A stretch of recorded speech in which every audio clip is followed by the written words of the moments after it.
નમસ્કાર વિદ્યાર્થી મિત્રો, જય મામાદેવ. તન્ના એજ્યુકેશનલ કેમ્પસ ગોંડલ આપનું હાર્દિક સ્વાગત કરે છે. વિદ્યાર્થી મિત્રો, કેમ છો બધા? મજામાં ને? ચાલો, આજે આપણે સ્વાધ્યાય પોથીમાં ચેપ્ટર 8 ગાડું અને પૈડા તેની શરૂઆત કરવાના છીએ. જો વિદ્યાર્થી મિત્રો, આપણે પાઠ્યપુસ્તકની અંદર આ ચેપ્ટર આગળ જેટલું બધું આની અંદર છે એ આપણે શીખી ગયા. બધા જ વિડીયોઝ છે, એટલે કે બધા લેક્ચરની અંદર આપણે બોર્ડની અંદર આ બધી જ વસ્તુ સમજી ગયા છીએ. ચાલો, આ બુકની અંદર તમારે મારી સાથે છે તે બધું જ સ્વાધ્યાય પોથીની અંદર પાના નંબર છે તે 3 કાઢો. એ 3 ઉપર પ્રશ્ન નંબર 1 આપેલો છે. તમારા ઘરમાં જોવા મળતી થાળી જેવા આકારની વસ્તુઓની યાદી બનાવો. હવે તમારા ઘરની અંદર જે તમારી પાસે બધા જ પાસે છે એ સ્વાધ્યાય પોથી છે. ચાલો કાઢો અને મારી સાથે જ લખજો, બરાબર ને? ચાલો, તો રોટલી છે તેનો આકાર કેવો હોય? તમારે થાળી જેવા આકારની વસ્તુઓ હોય તે વસ્તુની યાદી બનાવવાની છે, બરાબર? હવે તમે બીજી વસ્તુ, ભાખરી પણ ગોળ હોય તો ભાખરી લખો. પછી બંગડી, બરાબર? પછી બંગડી તમે હાથમાં પહેરવાની બંગડી મમ્મીએ પહેરી હોય અથવા આપણી નાની દીદીએ પહેરી હોય તો આપણને ખ્યાલ હોય. પછી આપણે જે જમવામાં ઉપયોગમાં લઈએ છીએ તે થાળી પણ ગોળ હોય. પછી આપણી નાની એવી નાસ્તા તરીકે ઉપયોગ કરીએ છીએ તે ડીશ પણ ગોળ. ચાંદલો મમ્મી કપાળે લગાવતી હોય એ ચાંદલો પણ ગોળ હોય, બરાબર? પછી એવી નાની વાટકી છે અથવા વીંટી છે, એ બધી વસ્તુ ગોળ હોય છે. તમે કોઈ પણ વસ્તુ છે તે લખી શકો છો. ચાલો, બધા જ મારી સાથે છે આ સ્વાધ્યાય પોથીની અંદર પૂરવાનું છે, બરાબર? બીજો પ્રશ્ન, તમારા ઘરની બહાર રહેલી ગોળ વસ્તુઓની યાદી. આ તો આપણા ઘરની અંદર હોય બાળકો, પણ ઘરની બહાર, બરાબર? એ તમે ચાલો 2માં લખો.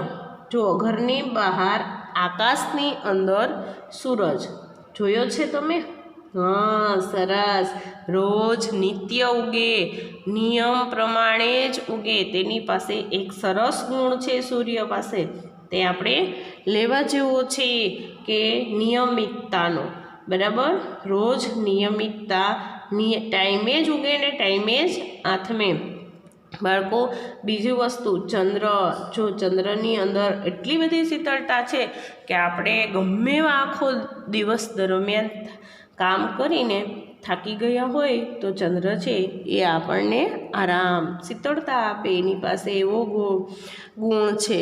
પછી નારંગી છે, એ પણ કેવી હોય? ગોળ, બરાબર? પછી મોસંબી હોય ને ગોળ બાળકો. સંતરા છે, મોસંબી છે, બરાબર? અમુક જામફળ છે, જમરૂખ છે, એ પણ ગોળ હોય. દડો ગોળ. તમે અહીં તમારી રીતે 7 કે 8 વસ્તુ, 4-5 વસ્તુ લખી શકો છો, બરાબર?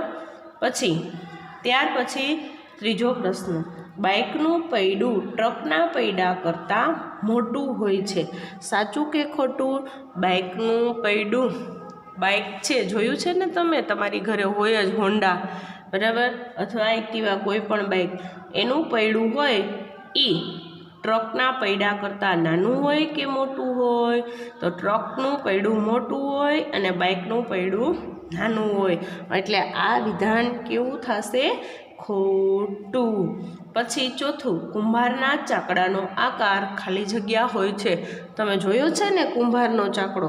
હા, સરસ. તો એનો આકાર વર્તુળાકાર. કેવો હોય બાળકો? વર્તુળાકાર. બરાબર.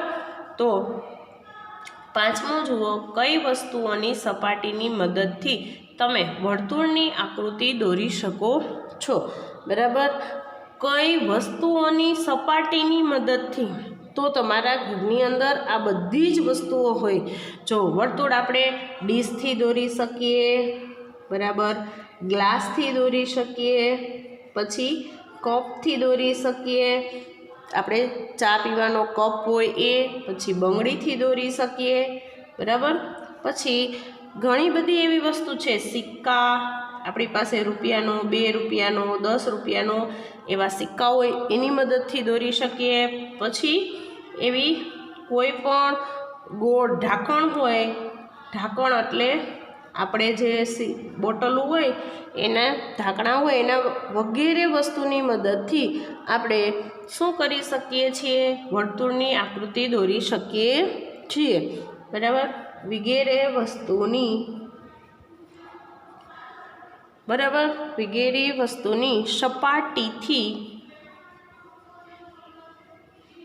સપાટીની મદદથી, બરાબર, વર્તુળની આકૃતિ દોરી શકીએ છીએ. બરાબર. જો તમારે આ રીતે તમારે સ્વાધ્યાયપોથીમાં લખવાનું છે. બરાબર. ચાલો પ્રશ્ન નંબર 6 જુઓ. 1 રૂપિયાનો અને 10 રૂપિયાના સિક્કાની મદદથી વર્તુળ દોરો.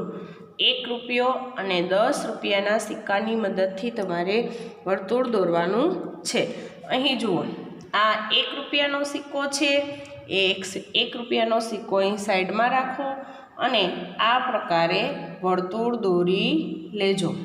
બરાબર. જેમ હું દોરાવું છું એ પ્રકારે વર્તુળ દોરવાનું રહેશે. બરાબર. આ વર્તુળ દોરાઈ ગયા પછી હવે અહીં 10 રૂપિયાનો સિક્કો રાખજો. 10 રૂપિયાનો સિક્કો રાખો પછી તમારે એની ઉપર વર્તુળ દોરવાનું છે. આ પ્રકારે થઈ ગયું. હવે અહીં બીજું આપેલું છે, ત્યાં તમારે બંગડીની મદદથી વર્તુળ દોરવાનું. બાળકો, બંગડીની સપાટી બહારની નહીં પણ અંદરની સપાટી લેવી પડશે. જો આ રીતે બંગડી રાખી દેવાની, પછી તમારે અહીં આમ પકડી રાખવાની બેયથી, અંગૂઠો ને આંગળીથી, અને અંદરની સપાટીથી બંગડીની મદદથી વર્તુળ દોરી લેવાનું. પછી અહીં વાટકી, તમારા ઘરની અંદર ગોળ નાની વાટકી કોઈ પણ હોય એ નાની વાટકીથી વર્તુળ દોરવાનું. જો આ રીતે નાની વાટકી રાખવાની અને પછી નાની વાટકીથી વર્તુળ દોરી લેવાનું. કોઈ પણ સ્ટીલની નાની વાટકીનો ઉપયોગ તમે કરી શકો. બરાબર. અને નાની વાટકી છે એનાથી તમે વર્તુળ દોરી શકો છો. બરાબર. અથવા કોઈ પણ આવી નાની ડબ્બી હોય કે ઢાંકણ હોય તો એનો પણ તમે ઉપયોગ કરીને તમારી સ્વાધ્યાય પોથીની અંદર તમે વર્તુળ દોરી શકો છો. પછી અહીંયા તમને ચોથું વર્તુળ છે. એ ચોથા વર્તુળની અંદર એવું કીધું છે કે તમારે ચોથા વર્તુળની અંદર પરિકરથી વર્તુળ દોરવાનું છે. શેનેથી દોરવાનું છે બાળકો? પરિકરથી વર્તુળ દોરવાનું છે. બરાબર. તો આવું પરિકર છે તમારી પાસે હશે, બધા પાસે. પછી પેન્સિલનો ખૂણો અને પરિકરનો ખૂણો બંને એક જ સરખા રાખવાના અને એક પરિકરનો જે બોલ છે એ એકદમ ટાઈટ કરવાનો.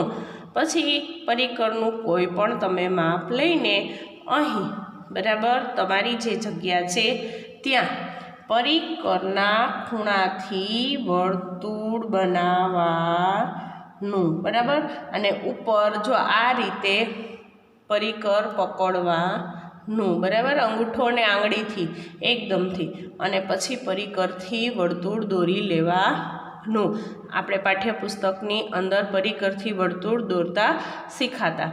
બાળકો, તમે પ્રેક્ટિસ વધારે કરજો, જેથી કરીને તમને વર્તુળ સારી રીતે દોરતા આવડી જાય. ચાલો, હવે પાના નંબર 4 કાઢો. પાના નંબર 4 ઉપર બધા જ જુઓ. એમાં હવે આપણે 4 વર્તુળ બનાવ્યા, 4 પ્રશ્નના. હવે આપણને 5મો પ્રશ્ન પૂછેલો છે કે દોરેલા વર્તુળમાં તમારા મનગમતા રંગ પૂરો. બાળકોએ તમારે તમારી રીતે ચારેય વર્તુળની અંદર તમને ગમતા હોય તેવા પેન્સિલ કલર અથવા મેણિયા કલરનો ઉપયોગ કરીને રંગ પૂરવાના રહેશે. પછી સૌથી મોટું વર્તુળ શેનાથી બનેલું છે? 6થો પ્રશ્ન છે. તમને ખબર છે સૌથી મોટું વર્તુળ બંગડીની મદદથી બનેલું છે. તો આપણે અહીંયા બંગડીની મદદથી, બરાબર, સૌથી મોટું વર્તુળ કોનાથી બન્યું? તો કે બંગડીની મદદથી, તે લખો. પછી સૌથી નાનું વર્તુળ શેનાથી બનેલું છે? તો 1 રૂપિયાના સિક્કાથી. 1 રૂપિયાના સિક્કાથી, બરાબર. હવે આ વસ્તુ તમને બરોબર સમજાઈ ગઈ હશે, સૌથી નાનું વર્તુળ અને સૌથી મોટું વર્તુળ. તો અહીં 7મો પ્રશ્ન છે. પરિકરની મદદ વગર નાના મોટા વર્તુળ દોરો. પરિકરની મદદ વગર નાના મોટા વર્તુળ. જો આવી રીતના તમે આમ નાના મોટા આમ વર્તુળ દોરો પરિકરની મદદ વગર. જો આ મારી જાતે હું વર્તુળ બનાવ્યા, જુઓ, બરાબર. હવે શું કીધું છે? પ્રશ્ન નંબર 8 જુઓ. પ્રશ્ન નંબર 8 છે પરિકરની મદદથી નાના મોટા વર્તુળ દોરો. હવે તમે નક્કી કરો કે હાથથી બનાવેલા વર્તુળો સારા છે કે પરિકરથી બનાવેલા વર્તુળો સારા છે. જો અહીં મેં બધા જ વર્તુળો આગળ છે પ્રશ્ન નંબર 7માં, તેમાં શું કર્યું? તો કે આપણે હાથથી વર્તુળ બનાવ્યા. પણ અહીં જુઓ, હું આ પરિકર મારી પાસે છે, બરાબર. અહીંયા જુઓ મેં ક્યાં પકડ્યું છે? અંગૂઠો આંગળીની વચ્ચે ટાઈટ એકદમ. પછી પરિકર છે એને જરાક આ ભાગ, બરાબર, એમાં એક વર્તુળ બનાવું છું, જોઈ લ્યો. આવી રીતના નાનું એક વર્તુળ બનાવ્યું, બરાબર. પછી હવે આ પરિકર છે એને સહેજ અમથું પોળું કરી નાખું, જરાક પોળું, બરાબર. એટલે એનાથી થોડુંક મોટું વર્તુળ બનશે. એટલે અહીંથી આ મોટું વર્તુળ બની ગયું. હવે પાછું પરિકરને થોડુંક ખોલો એટલે એનાથી પણ થોડુંક વધારે મોટું વર્તુળ બની જશે, બરાબર. હવે જો બાળકો, તમે એક વખતમાં ઓછું તમારું પેન્સિલ ચાલી હોય તો બીજી વખત ઉપર ફેરવી શકો. તો હવે તમે મને કહી શકો કે આપણે હાથથી બનાવેલા વર્તુળ છે એ સારા છે કે પરિકરથી બનાવેલા વર્તુળ સારા છે? સરસ, વેરી ગુડ. પરિકરથી બનાવેલા વર્તુળ સારા છે.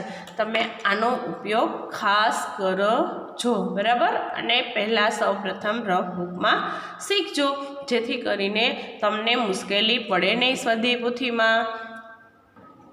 હવે જુઓ દાખલા નંબર 9, વ્યાખ્યા લખો. બાળકો, જ્યારે આપણે ચેપ્ટર 8 પાઠ્યપુસ્તકની શરૂઆત કરેલી ત્યારે જ મેં તમને એ વિડીયોની અંદર બોર્ડમાં વ્યાખ્યા, 4 વ્યાખ્યા સમજાવેલી. વર્તુળ, ત્રિજ્યા, વ્યાસ અને જીવા કોને કહેવાય તે આપણે વર્તુળ દોરી અને તેમાં સમજી પણ ગયા હતા અને વ્યવસ્થિત શીખી ગયા, બરાબર. બોર્ડમાં જ તે બધું સમજાવેલું. તો અહીં આપણે ચારેય જે વસ્તુ છે એટલે કે પહેલું વર્તુળ. તો વર્તુળ કોને કહેવાય? તો આપણે તેની વ્યાખ્યા લખીશું. કઈ રીતે? તો કે જુઓ, કોઈ, બરાબર, એક નિશ્ચિત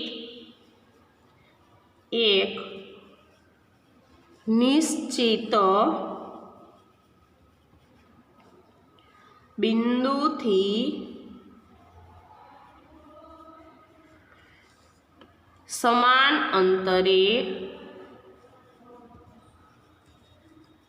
આપણે હમણાં પરિકરથી દોર્યું તો ખબર પડે। કોઈ એક નિશ્ચિત બિંદુથી સમાન અંતરે આવેલા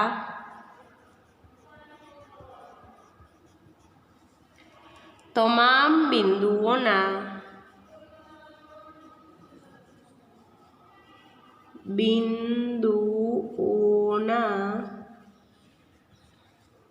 સમૂહને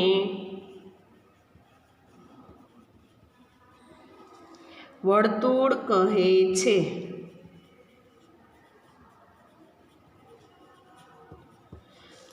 એક નિશ્ચિત બિંદુ હોય વર્તુળનું, જે વચ્ચે પોઈન્ટ આપણે કરેલો હોય, જે આ પરિકરનો ખૂણો રાખીએ છીએ, તે નિશ્ચિત બિંદુથી જે સમાન અંતરે આવેલા તમામ બિંદુઓનો જે સમૂહ હોય એને વર્તુળ કહેવાય।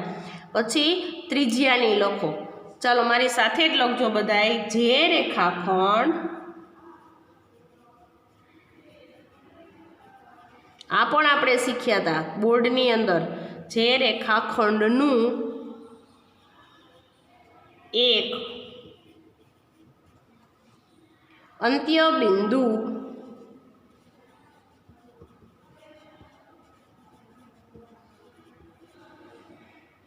વર્તુળનું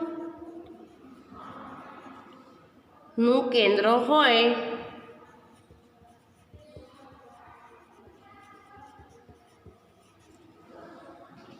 અને બીજું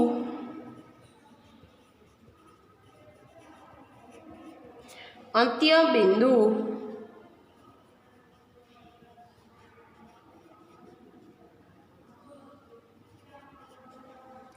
વર્તુળ પર હોય,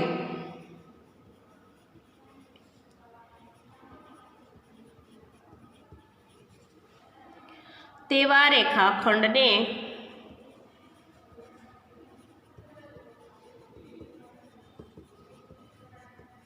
વર્તુળની ત્રિજ્યા કહે છે। ચાલો હવે તમે બધા જ ખાસ સમજો કે ત્રિજ્યા કોને કહેવાય। કે રેખાખંડ હોય, આપણે અહીંયા જો વર્તુળમાં અહીંયાથી અહીંયા સુધીનું માપ હોય, અહીંથી અહીંયા આખું હોય, આપણે ત્રિજ્યા, વ્યાસ એ બધું સમજેલું। આગળ આપણે આવશું ત્યારે સમજવું પણ ખરી કે જ્યારે અહીંથી આ વર્તુળ આખું છે એનું અડધું માપ ત્રિજ્યા અને આખું માપ વ્યાસ કહેવાય। તો રેખાખંડનું જે અંત્ય બિંદુ વર્તુળનું આ કેન્દ્ર બિંદુ છે અને બીજું અંત્ય બિંદુ વર્તુળ પર છે, તેવા રેખાખંડને વર્તુળની ત્રિજ્યા કહેવાય। તો હવે વ્યાસ શોધવાનો, બરાબર। તો વ્યાસની વ્યાખ્યા ચાલો મારી સાથે જ લખો કે વર્તુળના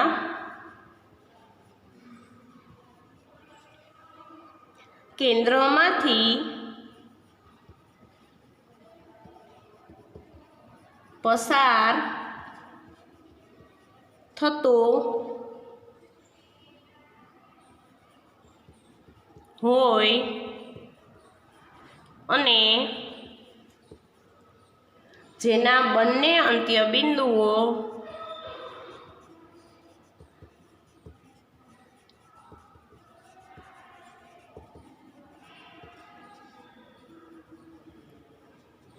વર્તુળ પર હોય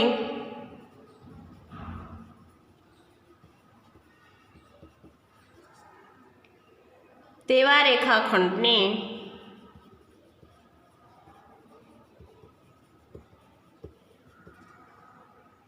વર્તુળનો વ્યાસ કહે છે।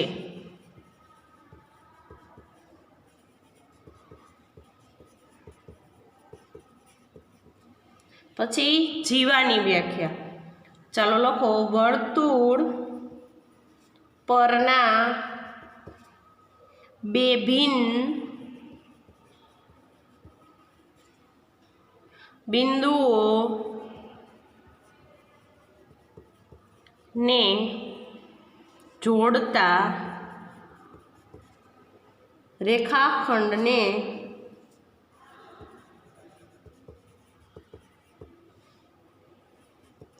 વર્તુળની જીવા કહે છે।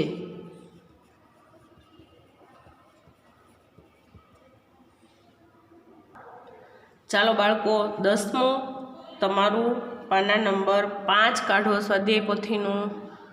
એની ઉપર 10મો પ્રશ્ન જુઓ। માપપટ્ટીની મદદથી નીચે દોરેલા વર્તુળની ત્રિજ્યા અને વ્યાસ લખો। તમારા બધા જ પાસે સ્ટીલની નાની સ્કેલ હશે। ચાલો મારી સાથે બધા સ્ટીલની નાની સ્કેલ કાઢશે, બરાબર છે ને બધાય પાસે? આપણે જે ઓલી કચકડાની આવે છે અંક લખેલી, જોવો આવી સ્કેલ બધાય પાસે હશે, છે કે નહીં? છે ને? જો બરાબર જોઈ લેજો, આવી સ્કેલ બધા પાસે છે। તો આ બધા છે એ સ્ટીલની આવી સ્કેલ કાઢો મારી સાથે, બરાબર। હવે એ સ્કેલ નીકળી ગયા પછી તમારે અહીં જોવાનું છે ખાસ કે જો આ વર્તુળ છે એ વર્તુળનું કેન્દ્ર બિંદુ અહીંયા છે, આ વર્તુળનું અહીંયા, આ વર્તુળનું અહીંયા। તમારે શું કરવાનું છે? આ વર્તુળની ત્રિજ્યા અને એનો વ્યાસ લખવાનો છે। તો પહેલાં સૌ પ્રથમ આપણે એને વર્તુળ કેટલા માપનું છે તે જોવાનું। અહીં ખૂણો છે એ 0 રાખવાનો અને પછી આ વર્તુળ છે એ કેટલાનું છે તે જોવાનું, બરાબર। તો કેટલા માપનું વર્તુળ આવ્યું જુઓ બાળકો, આ એક પછીના વચ્ચેના મોટા કાપે આવ્યું, આ આપણે સમજાતા। તો એ મોટો કાપો એટલે એને 5 ગણવાના, એટલે 1.5 સેમી। તો ત્રિજ્યા 1.5 સેમી, તો વ્યાસ એનો આખો કરવાનો, એટલે વ્યાસ છે એ ડબલ કરવાનો 1.5, બરાબર। અને 1.5 ને 1.5 એટલે કુલ કેટલા થાય? 3 સેમી। જુઓ તો અહીંયા લખવાના 3 સેમી। એમ આ જે વર્તુળ છે એ કેટલા માપનું છે એ જુઓ જી બધા જ। એ વર્તુળ માત્ર 8 મીમીનું છે, બરાબર। 1 સેન્ટીમીટર પણ પૂરું નથી। 8 મીમી એટલે અહીં સ્કેલના આકા 0થી ગણી લેવાના, એટલે 8 જ્યાં 8નો અંક છે ત્યાં અહીં વર્તુળનું કેન્દ્ર બિંદુ આવે છે, એટલે 8 મીમી। પછી અહીં વ્યાસ જુઓ, તો વ્યાસ છે એ ત્રિજ્યા 8 હોય તો 8ના ડબલ કરવાના, એટલે વ્યાસ કેટલો થાય? 16। પણ 16 શું થશે? એટલે કે 1.6 સેમી, બરાબર। મીમીમાંથી સેમીમાં ફરી ગયા બાળકો। આ દાખલા આપણે આગળ આવશે ત્યારે બોર્ડની અંદર તે વ્યવસ્થિત છે એ જોવાના રહેશે। તમે ખાસ સમજો કે આ તમારી સ્કેલ છે, એ સ્કેલની અંદર અહીં 1 થી 0 થી જેટલા અંક 8 સુધી આ વર્તુળનું કેન્દ્ર બિંદુ આવેલું હતું, એટલે આપણે 8 મીમી લખ્યું। પછી એનું ડબલ કરી એટલે 16 થાય, પણ 16 શું થાય? 16 પૂરા મીમી થાય, એટલે એને સેન્ટીમીટરમાં ફેરવવા માટે 1.6 સેમી ગણાય, બરાબર। હવે અહીં જુઓ 0 થી પોઈન્ટ સુધી 2 સેન્ટીમીટરનું છે, કેટલાનું છે? 2 સેમી ત્રિજ્યા, તો વ્યાસ ડબલ કરો એટલે 4 સેમી વ્યાસ થાય, બરાબર। હવે 11મો પ્રશ્ન જુઓ। વર્તુળનો વ્યાસ એ વર્તુળની ત્રિજ્યા કરતાં ખાલી જગ્યા હોય છે। વર્તુળનો વ્યાસ એ વર્તુળની ત્રિજ્યા કરતાં, આ વર્તુળનો આખો વ્યાસ કહેવાય, બરાબર। જો અહીં જરાક હું દોરી દઉં છું, આ વ્યાસ કહેવાય। એ વર્તુળની ત્રિજ્યા કરતાં કેવો હોય? ત્રિજ્યા કરતાં વ્યાસ બમણો, 2 ગણો, બરાબર। ત્રિજ્યા 2 હોય તો વ્યાસ 4, ત્રિજ્યા 3 હોય તો વ્યાસ 6, બરાબર। પછી અહીં 12મું વ્યાસ બરાબર 2 ગુણ્યા ત્રિજ્યા આવે। શું આવે બાળકો? ત્રિજ્યા।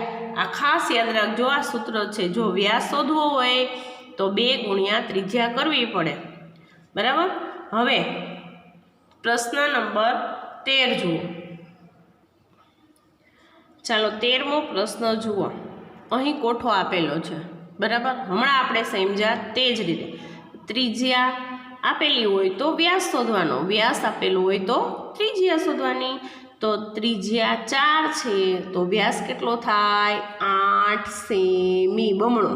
પછી અહીં વ્યાસ 6 સેમી છે તો ત્રિજ્યા અડધી કરવાની, 6 ની અડધી એટલે 3 સેમી। પછી ત્રિજ્યા 2 સેમી છે તો વ્યાસ બમણો કરવાનો એટલે 4 સેમી, 2 ની ડબલ 4। પછી 1 સેમી ત્રિજ્યા હોય તો વ્યાસ 2 સેમી।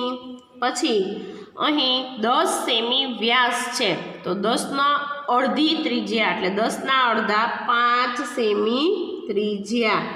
પછી 12 સેમી વ્યાસ છે તો 12 અડધા 6 સેમી બરાબર। પછી 7 સેમી ત્રિજ્યા છે તો વ્યાસ ડબલ કરવાનો, 7 ડબલ 14 સેમી। અને 12 સેમી ત્રિજ્યા છે તો 12 દુ કેટલા થાય બાળકો 24, 12 ડબલ, હા વેરી ગુડ, તો વ્યાસ 24 સેમી થશે બરાબર। આ વસ્તુ આપણે ખાસ શીખવાની છે, ત્રિજ્યા જેટલી હોય એનો ડબલ વ્યાસ અને વ્યાસ જેટલો હોય એની અડધી ત્રિજ્યા। હવે 14મો જુઓ, કોઈ પણ વર્તુળની ત્રિજ્યા તેના વ્યાસ કરતાં હંમેશા અડધી હોય છે બરાબર। તમને સામે ખરા ખોટાની નિશાની આપેલી છે, તમારે ખરા ખોટાની નિશાની કરવાની છે। કોઈ પણ વર્તુળની ત્રિજ્યા તેના વ્યાસ કરતાં હંમેશા અડધી હોય છે। હા સાચું, ચાલો કરો બધાએ મારી સાથે ખાનામાં સાચું। વર્તુળનો વ્યાસ હંમેશા વર્તુળના કેન્દ્રમાંથી પસાર થાય છે। હા, વ્યાસ આખો હોય એટલે વર્તુળના કેન્દ્રમાંથી જ પસાર થાય। કોઈ પણ વર્તુળને એક કરતાં વધારે કેન્દ્રો હોઈ શકે છે નહીં, કેન્દ્ર બિંદુ હંમેશા એક જ હોય, વધારે ન હોય એટલે આ રોંગ છે, ખોટું। પછી 17, વર્તુળમાં એક કરતાં વધારે ખાલી જગ્યા દોરી શકાય છે। વર્તુળમાં એક કરતાં વધારે શું દોરી શકાય તો તમે નીચે જુઓ, એમાં વ્યાસ, ત્રિજ્યા, કેન્દ્ર કે એ અને બી, જુઓ વ્યાસય દોરી શકાય અને ત્રિજ્યા પણ દોરી શકાય।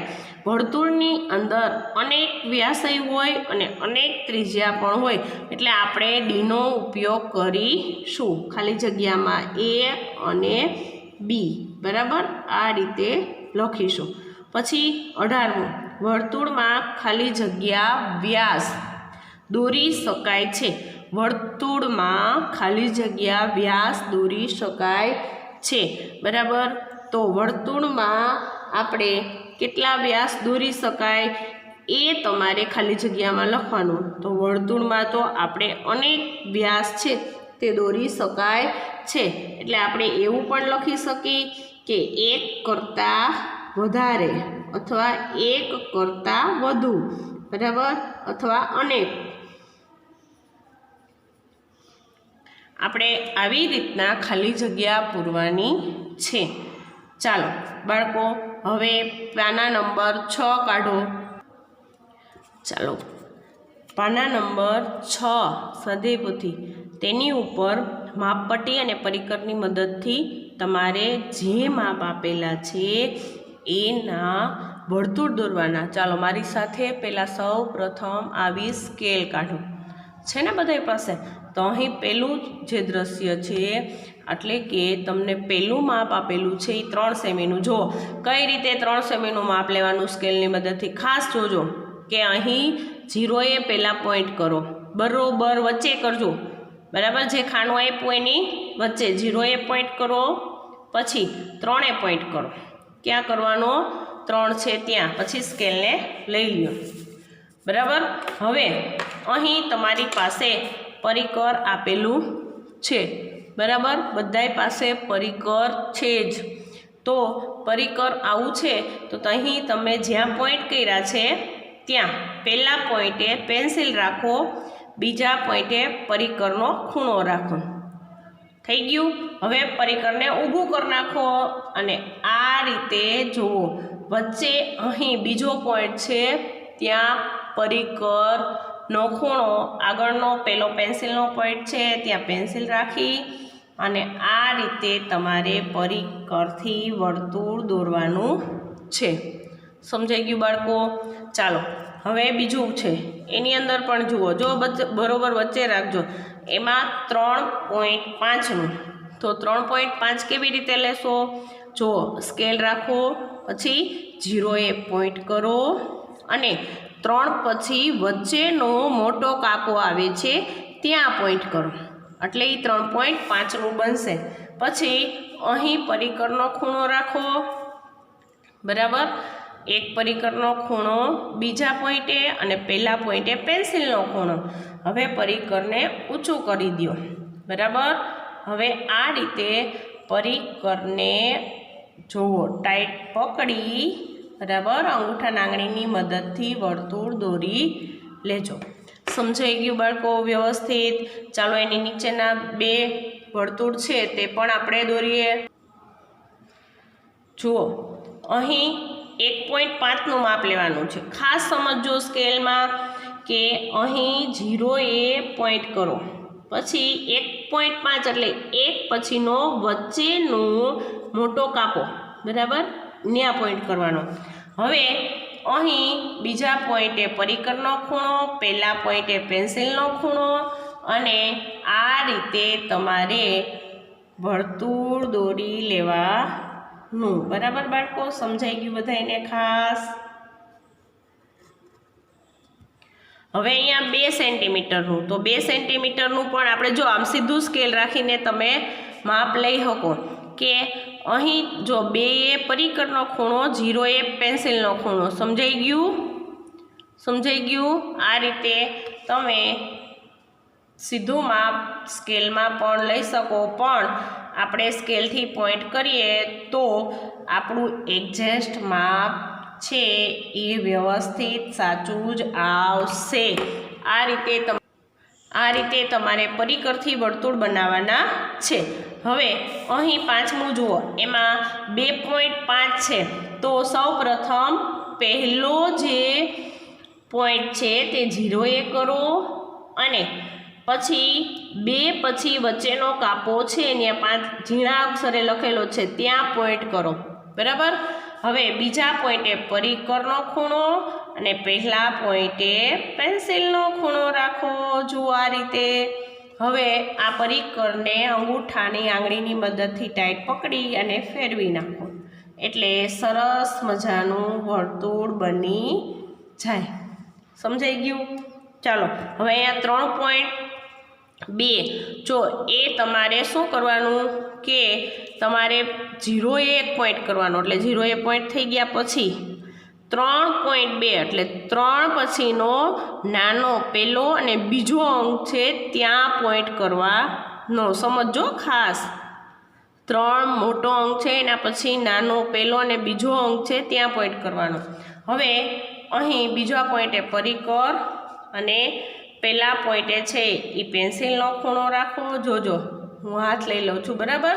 હવે આ રીતે સ્કેલથી આ રીતે તમારે વર્તુળ બનાવવાના છે. બાળકો આ રીતે માપ લઈ અને વ્યવસ્થિત અને સરસ વર્તુળ બનાવજો. સ્વાધ્યાય પોથીમાં સાચું જ માપ લઈને વર્તુળ બનાવજો. પહેલાં રફમાં પ્રેક્ટિસ કરજો, બરાબર? જય મામાદેવ.